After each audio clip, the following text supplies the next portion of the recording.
본 영상은 참고용 기초자료 영상입니다. 좀 더 정확한 분석픽은 가족방 또는 정보방에서 무료로 공유해드립니다. 많은 참여 바랍니다. 스포츠 분석 토작가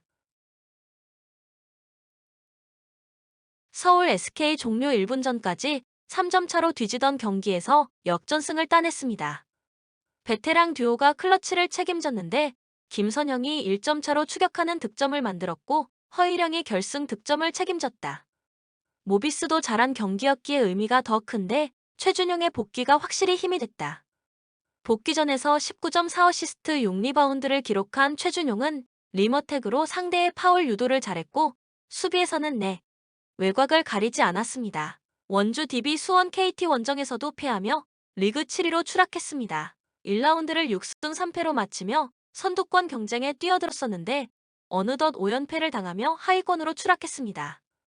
수원 KT전에서는 두경민이 3점슛 5개 포함 28득점을 폭발했지만 에르난데스와 김종규 등 빅맨진의 득점 지원이 없었다. 또 공개 질타를 당한 강상재의 경우 이 경기의 출전 여부도 불투명합니다. 코멘트 서울 SK의 승리를 봅니다. DB는 강상재를 3.5번으로 기용한 것이 실패로 돌아갔기에 국대 빅맨 자원 2명을 교대로 기용하고 있습니다.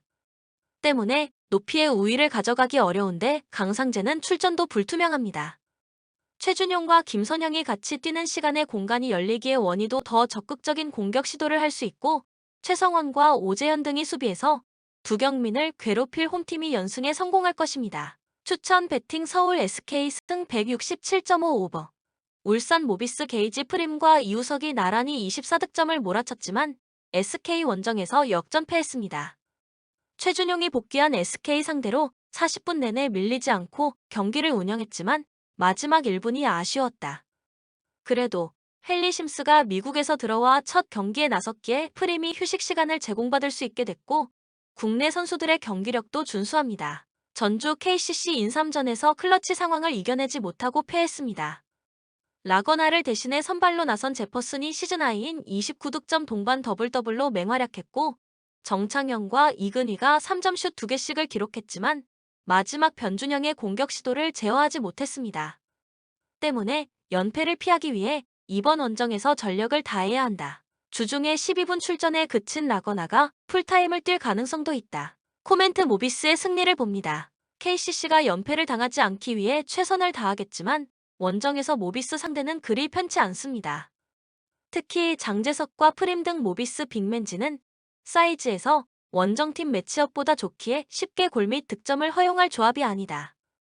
또 허웅 외에 확실한 국내 득점원이 없는 KCC기에 이우석이 득점을 이끌 수 있고 아바, 리엔토스와 함지훈이 득점에 가담할 모비스보다 화력에서 떨어진다. 추천 배팅 울산 모비스 승 164.5 오버 한국전력 이전 경기 홈에서 OK저축은행 상대로 1에서 3패배를 기록했으며 이전 경기 원정에서 현대캐피탈 상대로 3-2 승리를 기록했습니다. 3연승이 중단되는 패배가 나왔으며 시즌 4승 4패의 성적. OK저축은행 상대로는 선수들의 몸이 전체적으로 무거웠고 24.68%의 낮은 리시브 효율성에 그쳤던 경기. 리시브가 흔들린 상황에서 어려운 볼을 자주 처리해야 했던 타이스의 결정력이 떨어졌고 박철우의 침묵으로 화력 대결에서 밀렸던 상황. 또한 범실은 상대보다 적었지만 블로킹과 서브 에이스 싸움에서 밀렸던 패배의 내용. KB손해보험 이전 경기 홈에서 삼성화재 상대로 0에서 3패배를 기록했으며 이전 경기 원정에서 OK저축은행 상대로 0에서 3패배를 기록했습니다. 4연패 흐름 속의 시즌 3승 5패의 성적. 삼성화재 상대로는 니콜라 멜라냐의 결정력이 떨어졌고 나머지 선수들 중에서 두 자릿수 득점이 나오지 않은 경기. 아웃사이드 히터 김정우와 미들 블로커 양희준, 세터 최익재를 삼성화재로 보내고 영입한 아웃사이드 히터 황경민이 황택의 세터와 호흡에 아쉬움을 보였고 리시브에 문제점이 나타난 상황. 또한 블로킹, 서브 에이스, 범실 대결에서 모두 밀렸던 패배의 내용.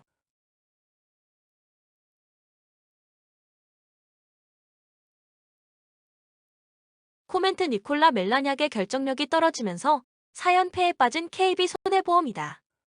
반면 한국전력은 이전 경기에서 3연승이 중단되었지만 하승우 세터의 영입 효과가 나타나는 가운데 삼각편대의 고른 활약이 나오기 시작한 모습. 한국전력 승리 가능성을 추천합니다. 추천, 배팅 한국전력 승 185.5 오버. 수원 KT DB를 제압하고 3연승에 성공하며 리그 6위로 올라섰다. 쉽지 않은 1라운드를 보내며 하위권에 처져 있었는데 서서히 위로 올라오는 최근입니다. 공격 상황에서 적극성을 보인 양홍석은 22득점 7리바운드를 기록했고 아노시케가 32점을 몰아쳤다. DB의 빅맨들 상대로 분전한 하윤기의 골 및 장악도 인상적이었기에 더 좋은 성적을 기대할 만합니다. 창원 LG 주중 경기에서 DB를 잡았습니다. 4쿼터의 추격을 허용하며 고전하기도 했지만 워낙 큰 리드를 잡았었기에 승리를 내주진 않았습니다. 이번 시즌 최다 득점에 성공한 이재도가 3점슛 4개 포함 28득점을 폭발했고 마레이는 리바운드를 19개나 걷어냈습니다. 이관희와 윤원상 등 슈터들의 컨디션이 올라온 점도 팀에게는 호재다. 코멘트 수원 KT의 승리를 봅니다. 허운의 군립대와 터지지 않는 외인 선수들의 득점포 등으로 고전한 수원 KT였지만 최근 경기력 반등에 성공했습니다. 마레이의 힘을 앞세운 골 및 공략에 다소 애를 먹을 수 있지만 이승우를 상대할 양홍석이 사이즈의 우위를 한껏 이용할 것이고 최성모가 외곽에서 힘을 보탤 수 있습니다. 수원 KT가 승리하고 4연승을 이어갈 것입니다. 추천 배팅 수원 KT 승 155.5 언더. GS 칼텍스 이전 경기 홈에서 IBK 기업은행 상대로 1에서 3패배를 기록했으며 이전 경기 원정에서 페퍼저축은행 상대로 3일 승리를 기록했습니다. 최근 5경기 1승 4패 흐름 속의 시즌 3승 5패 성적. IBK 기업은행 상대로는 모마가 분전했고 최근 부진한 모습을 보이고 있던 강소희가 3세트 교체 투입되어서 부활의 날개짓을 보여줬지만 권민지의 결정력이 떨어졌던 경기. 안혜진 세터의 공격 방향을 상대에게 읽히면서 많은 블로킹 실점을 당해야 했고 교체 투입된 김지원은 토스 미스를 범하고 중앙 속공을 시도하는 과정에서 볼의 높이가 낮았던 상황. 또한 서브 에이스 숫자를 동일했지만 범실이 많았고 블로킹 싸움에서 무려 5에서 16 스코어로 밀렸던 패배의 내용. 도로공사 이전 경기 홈에서 흥국생명 상대로 1에서 3패배를 기록했으며 이전 경기 원정에서 IBK 기업은행 상대로 3일 승리를 기록했습니다. 시즌 4승 4패 성적. 흥국생명 상대로는 배유나와 카타리나가 분전했지만 토종 에이스 박정아가 침묵하는 가운데 4세트에는 무너지는 현상이 나타난 경기.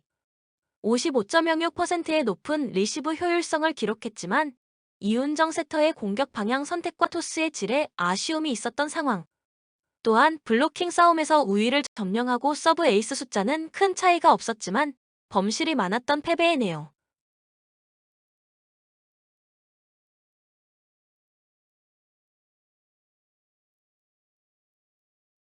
코멘트 강소희, 권민지, 유서연이 동시에 잘하는 경기가 나오지 않으면서 화력을 극대화하지 못하고 있는 GS 칼텍스의 고민이 이어질 것이다. 도로공사 승리 가능성을 추천합니다. 추천 배팅 한국도로공사 182.5 오버.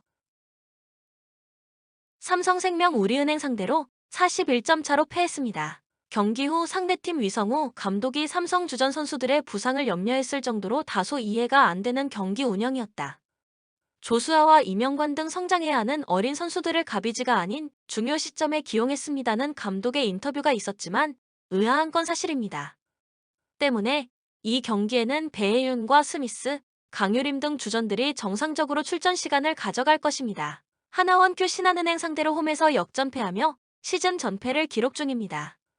부상에서 회복한 신지연이 정상적으로 경기를 소화하며 14득점을 올렸고 김혜나가 13.4 스틸로 활약했지만 클러치 경기력이 아쉬웠다. 정예림을 비롯한 어린 선수들이 잘 성장 중이긴 하지만 경쟁력은 아직 떨어진다.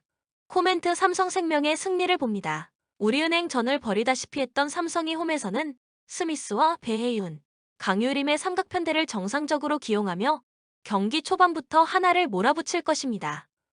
하나는 이주연과 조수아 등을 상대할 신지연의 활약이 기대되지만 어린 선수 위주의 라인업으로는 강팀 상대가 어렵다. 배혜윤의 골 및 장악도 기대되는 삼성이 승리할 것입니다. 추천 배팅 삼성생명 승 143.5 오버. 프랑스 피파 랭킹 4위 디펜딩 챔피언의 위용을 선보였다. 부상 악령이 덮친 상황이고 전 대회들에서 반복되었던 디펜딩 챔피언 징크스라는 부담도 있었을 것으로 보이나 전 포지션에 걸친 풍부한 뎁스로 대응하면서 별다른 어려움 없이 역전을 만들고 대승을 거두는데 성공하는 모습. 리카가 십자인대 파열 진단을 받으면서 월드컵에서 낙마하게 된 것은 악재. 이제 레프트 백자원은 엔트리에 태호밖에 남지 않게 된 상황이다. 1차전부터 이런 악재가 생긴 만큼 아직 경기가 많이 남은 이 시점에서 레프트 백 뎁스를 채울 수 있는 선수를 발굴해야 할 것. 태호가 상당히 공격적으로 경기를 풀어나가는 선수라 태호가 비운 공간을 미드필더에서 적절하게 커버하지 못한다면 실점 가능성이 상당히 높아질 수 있다. 월드컵 유럽 예선에서 프랑스는 실점과 슈팅 허용에서 두 번째로 적은 수치를 기록했다. 화려한 공격진에도 불구하고 프랑스의 숨겨진 힘은 수비라는 것을 알 수 있는 부분일 것. 덴마크 피파 랭킹 12팀 분위기는 꽤 좋았으나 1차전에서는 다소 무기력한 모습을 보이고 말았다. 피지컬을 앞세운 세트피스 위주의 전략을 들고 나왔는데 1대1 마크 능력과 피지컬이 좋은 튀니지 선수들에게 막히면서 수비진을 끝내 돌파해내지 못했다. 강팀들과 상대할 때는 500을 과감하게 사용하는 모습을 보여준다. 네이션스 리그에서도 프랑스를 상대할 때 원정에서 5-4-1식으로 내려앉으면서 자신들의 피지컬과 밸런스를 최대한 활용하려는 모습. 그러나 돌베르, 올센으로 이뤄진 공격진들이 올 시즌 폼이 아주 좋다고는 할 수 없어 득점력에서는 다소 부족한 모습을 보이기도 한다. 중거리 슛이 하나의 옵션이기는 하지만 다득점을 장담할 수 있는 상황은 아니다. 네이션스 리그에서 덴마크는 프랑스와 같은 조에 있었는데 두 번의 매치에서 모두 프랑스를 잡아내면서 전 세계 축구 팬들에게 놀라움을 안긴 바 있다. 코멘트 프랑스의 사이드로 보는 것이 나은 경기라고 볼 수 있다. 일단 부상자가 속출하고 있음에도 뎁스가 풍부해 선수단의 퀄리티를 일정하게 유지할 수 있고 1대1 대응 능력과 기동력은 프랑스가 가진 최고의 무기 중 하나. 다만 덴마크가 프랑스를 상대로 500을 유지하면서 실점을 최대한 막아내는 모습을 보여준 바 있기 때문에 많은 득점을 기대하기 어렵다. 언더를 겸해도 좋은 경기가 될 것. 추천 배팅 프랑스 승 2.5 언더. 아르헨티나 피파 랭킹 3위 사우디에게 A매치 연승 기록이 깨지는 굴욕을 당했다. 호기롭게 우승을 노렸지만 현재는 족꼴찌로 처져버린 상태. 1차전에서 약체에게 일격을 당했음에도 결승에 진출했던 1990년 월드컵의 결과가 되풀이되기를 바라는 수밖에 없는데 남은 상대가 멕시코, 폴란드로 만만한 상태는 아니다. 타겟터가 없었다는 것이 약점이 될 줄은 아무도 몰랐을 것이다. 공격진들 중 전방에서 제공권 싸움에서 우위를 보일 수 있는 선수는 전무한 상태였고 이로 인해 사우디가 측면 전개만을 강요하자 공격력이 확연히 줄어버리는 모습을 보여주고 말았다. 개인 기량은 압도적인 선수들이 많으나 본인들이 밀리는 상황에서 롱볼로라도 골을 우겨 넣을 수 있는 전술 옵션은 부족한 상태. 멕시코가 대놓고 내려앉는다면 사우디전에 재현이 될 가능성도 배제할 수는 없다. 아르헨티나는 최근 멕시코와 6번의 경기를 치렀는데 5승 1무로 멕시코에게 굉장히 강한 모습을 보여준 바 있다. 최근 월드컵에서도 멕시코 상대 3전 전승을 기록하면서 멕시코 상대로 좋은 기억이 상당히 많다. 멕시코 피파 랭킹 13위 승점 1점을 얻어냈지만 사실상 질 뻔했던 경기. 오초아가 레반도프스키의 PK를 선방해주지 않았더라면 졸전 끝에 1차전을 내주고 시작했을 것이 유력했다. 지난 월드컵 때보다 스쿼드의 질이 상당히 떨어졌다는 것이 눈에 보였던 경기. 히메네스가 결국 월드컵 참가 불가 판정을 받으면서 득점력에서는 더 난조를 보일 가능성이 높다. 월드컵 예선에서 멕시코의 최다 득점자의 골은 겨우 3골이었고 그나마 3골 모두 페널티킥으로 넣은 것이었다.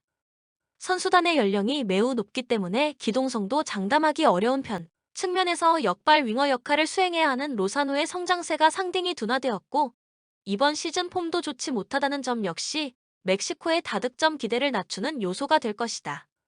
멕시코는 이번 북중미 예선을 통과한 팀들 중에서는 가장 선수단의 평균 나이가 높다. 경험이 많은 선수들이 있어 쉽게 멘탈적으로 흔들리지 않는다는 점은 강점이 될 수 있으나 빠른 전개가 필요할 때에 약점을 드러낼 가능성이 매우 높다. 코멘트 아르헨티나가 1대1 대응 능력에서는 우위를 보이고 있다. 개인 기량에서는 아르헨티나가 우위를 잡을 가능성이 높은 매치. 다만 마르티노 감독이 1차전처럼 보수적으로 운영하게 된다면 다득점 양상이 나오지 않을 가능성은 충분. 중앙을 틀어막고 측면에서 크로스를 올리도록 지속적으로 유도한다면 피지컬 약점이 있는 아르헨티나 전방이 영향력을 발휘하기에는 쉽지 않은 환경. 언더 가능성이 상당히 높아 보이는 매치라고 할 수 있을 것이다. 추천 배팅 아르헨티나 승 2.5 언더. 일본 피파 랭킹 24위 독일을 잡아내면서 독일에게 2대회 연속으로 아시아팀에게 패하는 굴욕을 선사했다. 전날 사우디가 아르헨티나를 잡은 경기에서 영감을 얻은 듯한 모습이었는데 미토마이의 인터뷰에서 실제로 해당 경기가 선수들에게 영향을 주었다고 직접 밝혔다. 일선의 영향력이 부족하나 이를 이선 자원들의 힘으로 극복하는 데 성공.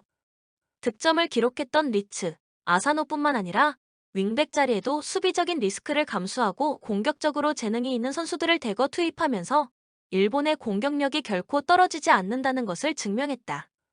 전반에는 압박에 능한 마에다를 기용하면서 상대의 체력을 빼놓고 후반에 득점을 노리는 패턴을 보여줄 것이 유력한 상태.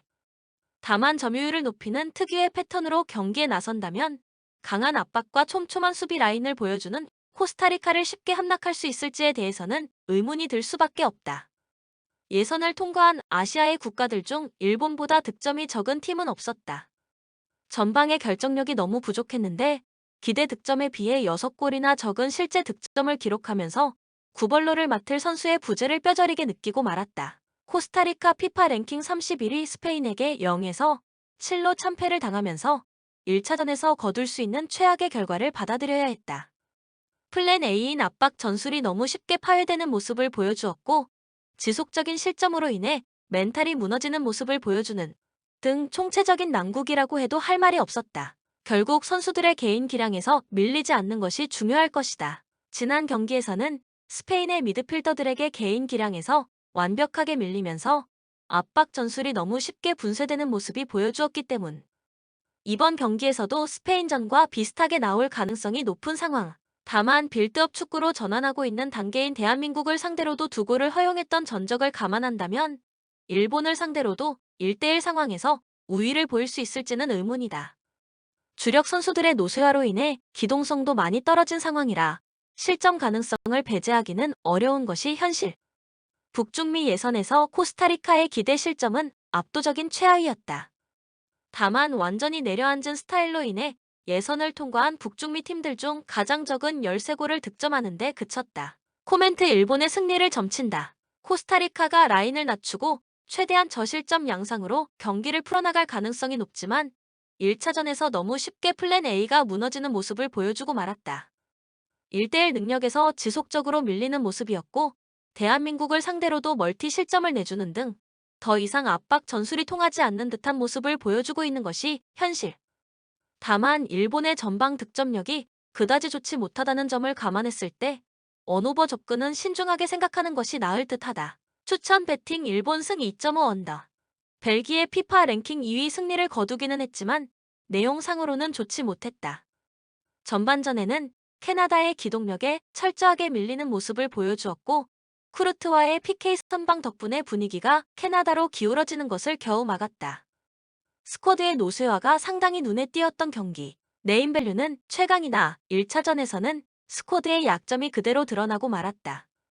특히 주력에서 엄청난 차이를 보이고 말았는데 아자르도 전진성이 극도로 저하된 모습을 보여주고 말았다.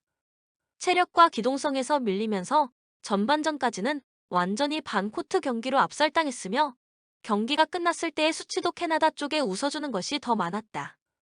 결국 빌드업 상황에서도 꽤 템포가 느릴 가능성이 높아 보이는데 상대가 수비진을 구축할 시간을 벌게 해준다면 벨기에의 득점력이 전성기만큼 나오지 않을 가능성은 충분하다고 할 수 있다. 유로 2020에서 벨기에 선수단은 가장 평균 나이가 높았다. 16강 포르투갈과의 경기에서는 선수단 평균 연령이 30대를 넘어가기도 했고 높은 라인을 이용하는 수비진들이 뒷공간을 수비하는 데 어려움을 주기도 했다. 모로코 피파 랭킹 22위 크로아티아와 무승부를 기록했다. 공격진의 부진으로 인해 성과를 거두지는 못했지만 약점이었던 중원 라인에서 크로아티아와 꽤 대등한 모습을 보여주었던 것은 긍정적으로 볼 수 있는 대목. 전방 라인의 에너지 레벨이 좋다는 점이 장점. 엔트리에서 함달라를 제외한 모든 전방 선수들을 20대로 구성했고 측면의 하키미와 마즈라위도 팀의 활기와 파괴력을 불어넣어 줄 수 있는 옵션이다. 두 선수의 포지션이 같기는 하지만 하키미는 대표팀에서는 왼쪽에 배치되는 경우도 많았기 때문에 충분히 둘의 공존이 가능하다. 1차전에서 벨기에의 기동성이 상당히 저하된 모습을 보여주었기 때문에 모로코도 공격에서 찬스를 많이 만들어 볼 가능성은 충분하다. 득점 가능성은 충분하다고 볼 수 있을 것. 아프리카 월드컵 예선에서 모로코는 24골을 넣으면서 득점 2위를 기록한 바 있다. 다만 이 기록은 전임 감독이었던 할리로지치 감독 휘하에서 기록했던 수치라는 점은 고려해야 할 것이다. 코멘트 1차전에서 스쿼드 노쇠화를 여실히 드러내면서 캐나다에게 경기 주도권을 내주는 모습을 보여주었고 대 브라이너의 폼도 좋다고 보기는 어려웠다. 모로코의 스쿼드 나이가 꽤 젊고 기동성을 무기로 삼는 선수들이 많은 편이라 벨기에가 수비적으로 많은 위기를 맞을 가능성이 높다. 모로코의 전방 영향력도 아주 높지는 않아 다득점을 장담하기에는 무리. 핸디의 도움을 받는 것도 좋을 것. 추천 배팅 벨기에 승 2.5 언더.